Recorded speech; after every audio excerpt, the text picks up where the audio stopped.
एक झटके में सब तबाह हो गया। जापान की इन दो जगहों ने वो सब देखा है जो हम कभी अपने सपने में भी नहीं देख सकते। जी हाँ, एक ऐसा इंसिडेंट जिसे याद करते ही लोगों की रूह तक कांप जाती है। वो एटॉमिक बम का डरावना सच आप सभी को याद होगा, और आखिरकार इसे भूला भी कैसे जा सकता है जब चंद मिनटों में पूरा जापान तबाह हो गया। यहाँ के बच्चे अभी भी फिजिकली और मेंटली डिसेबल पैदा होते हैं। यहाँ की जनसंख्या बढ़ने की जगह घट रही है। हाँ, हम बात कर रहे हैं जापान के हिरोशिमा और नागासाकी की। यहाँ पर वर्ल्ड में सबसे ज्यादा एटॉमिक रेडिएशंस पाई जाती हैं। लेकिन सवाल ये उठता है, क्यों ये एटॉमिक बॉम्ब्स यहीं पर गिराए गए थे? क्या ये सब करने से पहले इन लोगों के बारे में नहीं सोचा गया? क्यों अमेरिका ने जापान के खिलाफ इतना बड़ा कदम उठाया? आइए जानते हैं आज की इस वीडियो में। मैं हूं कनिष्का और आप देख रहे हैं AGS Skag 360। ये कहानी शुरू हुई 1939 में जब वर्ल्ड वॉर चल रहा था। उसी समय अमेरिका ने एक बहुत बड़ा फैसला लिया कि वो वॉर में शामिल नहीं होगा। वहीं दूसरी ओर जापान और नाजी का हिटलर दोनों ही जोरों शोरों से इस वॉर में शामिल थे। मगर 1941 में कुछ ऐसा हुआ जिससे चीजें बहुत ज्यादा बदल गई। जापान ने यूएसए के पर्ल हार्बर पर अटैक कर दिया। ये जापान की ओर से एक ऐसी गलती थी जिसने पूरे जापान को खतरे में डाल दिया था। दरअसल उस समय ब्रिटेन, फ्रांस और बाकी यूरोपियन कंट्रीज बाकी देशों को कॉलोनाइज करने में लगी हुई थी। इंपेरियलिज्म देखने को मिल रहा था और 1900 से यही सब जापान ने भी शुरू कर दिया। लेकिन उस समय जापान के कॉलोनाइजर्स बात किया करते थे ग्रेटर एशिया की। बट हालांकि बात कुछ और थी। जापान के कॉलोनाइजर्स चाहते थे कि वो बाकी देशों को कॉलोनाइज करके उनके लैंड को एक्सप्लॉइट करें ताकि उनके रिसोर्सेज से वो बहुत ज्यादा प्रॉफिट कमा सके। लेकिन जापान ने अपनी सबसे पहली गलती की थी फ्रांस पर अटैक करके, क्योंकि इसके बाद फ्रांस भी वर्ल्ड वॉर 2 में शामिल हो गया। अब दो देश ऐसे थे जो अलग अलग कंट्रीज में जाकर वॉर डिक्लेयर करते थे। एक साइड थे नाजी के हिटलर और दूसरी साइड एशिया से जापान इन कामों को अंजाम दे रहा था।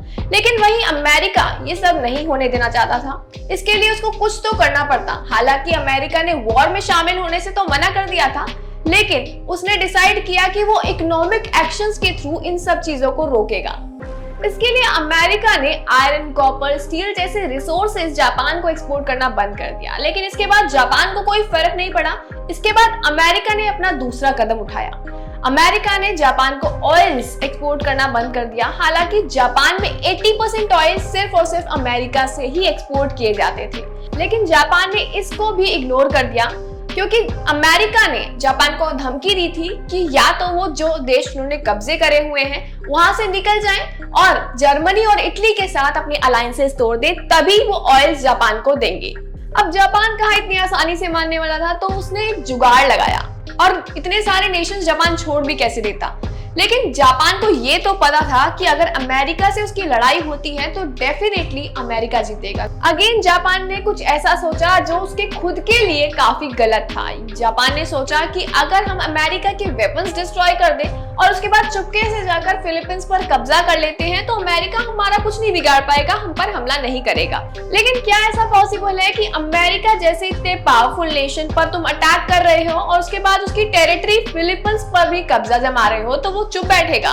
मगर ये सब बिना सोचे समझे जापान ने ऐसा कर डाला। 7 दिसंबर 1941 के दिन जापान ने यूएसए के पर्ल हार्बर पर अटैक कर दिया था, जिसमें 350 जापानीज एयरक्राफ्ट ने 2 घंटे के अंदर अंदर अमेरिका के 19 नेवी एयरक्राफ्ट, 180 मिलिट्री एयरक्राफ्ट और 2000 से ज्यादा यूएस मिलिट्री पर्सनल्स को तबाह कर दिया। और इसके कुछ ही घंटों बाद फिलीपींस को भी कैप्चर कर लिया था। बट ये सब देखने के बाद अमेरिका ने ऑफिशियली डिक्लेयर कर दिया कि वो भी वॉर के अंदर एंटर कर चुका है और ब्रिटेन और चाइना के साथ जापान के खिलाफ युद्ध लड़ेगा। तो वहीं दूसरी ओर जापान के साथ थे नाजी, जर्मनी और इटली।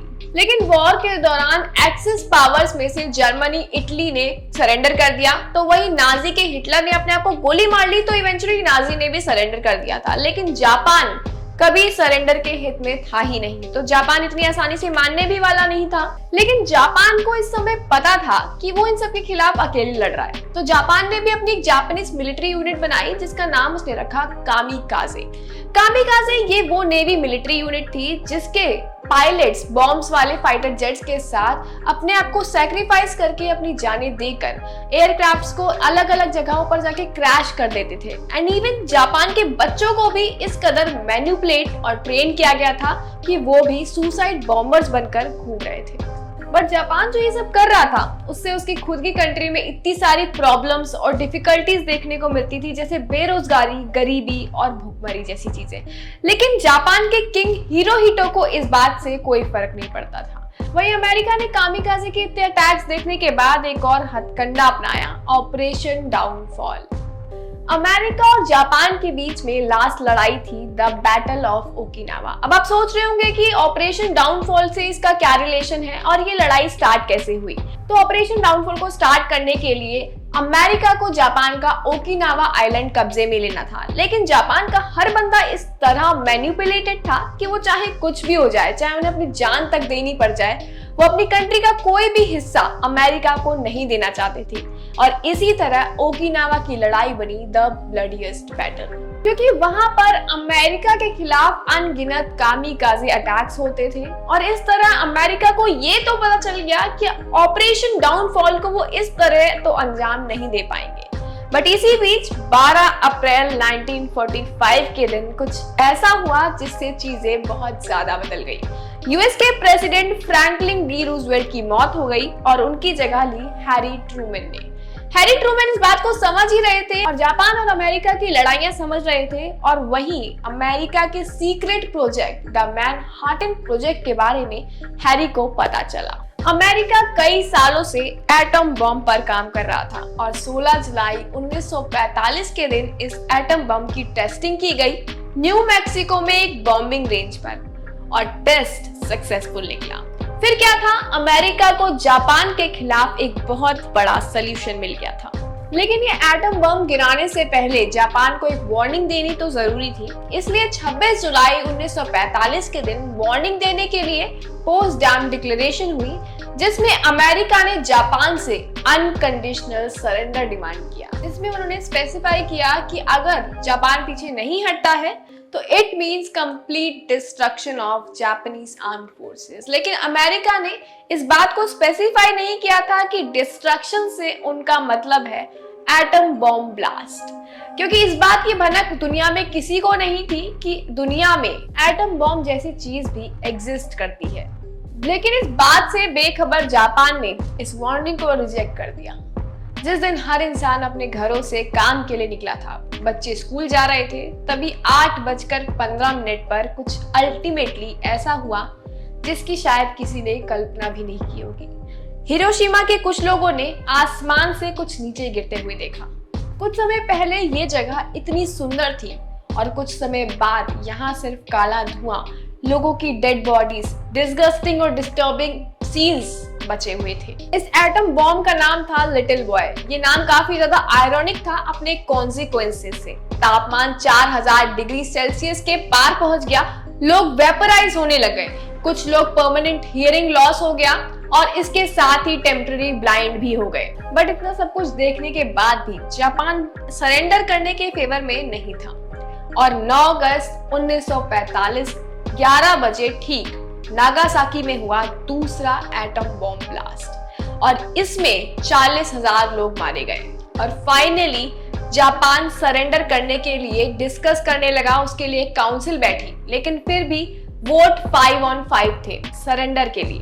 टाई ब्रेकर के लिए एम्परर हिरोहितो ने फाइनली डिसाइड किया कि अब वो सरेंडर करना चाहते हैं। लेकिन इसकी असली वजह ये हिरोशिमा और नागासाकी के बॉम्ब ब्लास्ट नहीं थे, बल्कि हिरोहितो को इस बात की चिंता सताने लगी कि अब यूएसएसआर भी जापान पर हमला कर रहा है, उस पर बॉम्बिंग कर रहा है। और 15 अगस्त 1945 के दिन वर्ल्ड वॉर खत्म हो गया। मगर इस छोटी सी गलती के कारण न जाने आज कितने लोग वहां पर सफर कर रहे हैं। आज भी हिरोशिमा और नागासाकी में जेनेटिक डिसऑर्डर्स देखने को मिलते हैं, बर्थ डिफेक्ट्स हो रहे हैं, आज भी वहां पर एबनॉर्मली कैंसर पेशेंट्स हैं। कितने ट्रॉमेटिक और हॉरिफाइंग इफेक्ट से आज भी वहां के लोग जूझ रहे हैं। क्या ये सारी चीजें उन सभी लोगों की लाइफ को जस्टिफाई करती हैं? किसने इन लोगों को हक दिया कि इतने सारे लोगों की जिंदगी दांव पर लगाएं? अगर वीडियो पसंद आई तो वीडियो को लाइक करें, कमेंट सेक्शन में मुझे अपनी राय दें और हमारे चैनल AGSKI 360 को सब्सक्राइब करें।